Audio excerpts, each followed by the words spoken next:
Face à l'ampleur des dégâts qu'on a pu constater sur tous les véhicules et autres, quelles sont les différentes étapes prévues jusqu'à l'indemnisation? Ça a été une vraie catastrophe puisque nous n'avons pas eu affaire à des véhicules qui ont été simplement endommagés. On a eu des véhicules qui ont été complètement détruits. Cette destruction rend plus difficile l'identification du véhicule. Tu connais un petit peu tout ce qui est numérotation d'un véhicule. Ce sont des chiffres assez longs.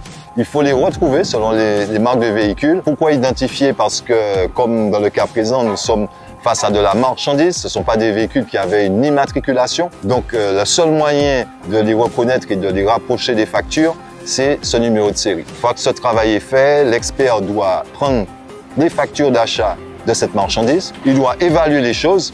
Et chose très importante après, c'est l'évacuation. Nous sommes face à de vrais déchets et plus les jours passent, plus on est amené à régler d'autres problèmes. Et au niveau local, quel en sera l'impact écologique?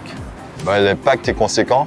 Nous, on ne peut que le limiter. Toute cette étape d'expertise dont j'ai parlé auparavant, elle doit passer à une étape d'évacuation et aussi de démolition de ces déchets toxiques, puisque nous avons des matières telles que les batteries, les carburants, les plastiques qui composent ces véhicules. Et quel sera l'impact économique et financier pour un assureur local et pour la Martinique de manière générale? Quand un véhicule n'a pas l'occasion d'être dans le circuit, déjà, il n'aura pas permis son exercice réel, puisque là, nous sommes face à des nacelles.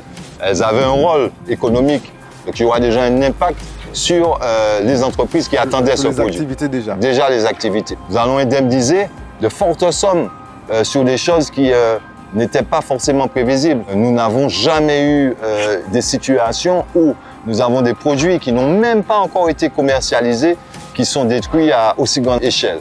Et deuxième chose, c'est que depuis le début des événements, nous avons tous les jours un véhicule d'un particulier qui est soit endommagé, soit brûlé, etc. Nous sommes encore en cours d'évaluation puisque la situation n'est pas revenue au calme.